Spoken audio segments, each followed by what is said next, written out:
Bienvenue sur la chaîne LTC de Les Tronches de Cake. Découvrez sans tarder notre nouveau reportage. L'humour commence ici. Avec les non-genres, je me sens devenir HAS-bin. J'en suis resté à l'âge de fer, celui de draguer une fille pour lui montrer mes plus beaux atours.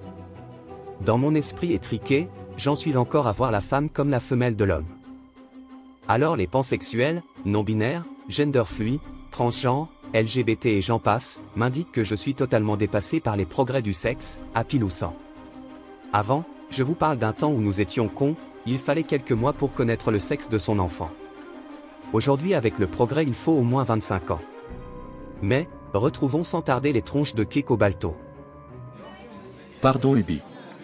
Moi le Mozart de l'anatomie féminine, je reste un hétéro invétéré et mâle par défaut. Tu nais avec une bistouquette, tu es un homme.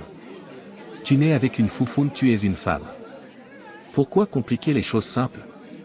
Ensuite que les garçons ou les filles restent ensemble, c'est une affaire de goût. Cake, tu n'as pas à t'excuser.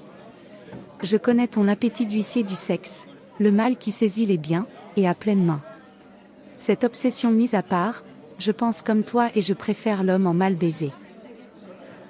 Même sur le sexe, vous faites genre. Il ne s'agit pas de faire genre ou pas genre. Il s'agit de définir des limites qui nous aident à vivre et à être heureux. C'est ce qui manque cruellement à notre civilisation, les limites. Et sur ce sujet, cette remise en cause permanente de genre et de sexe, se sentir parfois homme, parfois femme, ces états d'âme doivent sans doute contrarier le bonheur.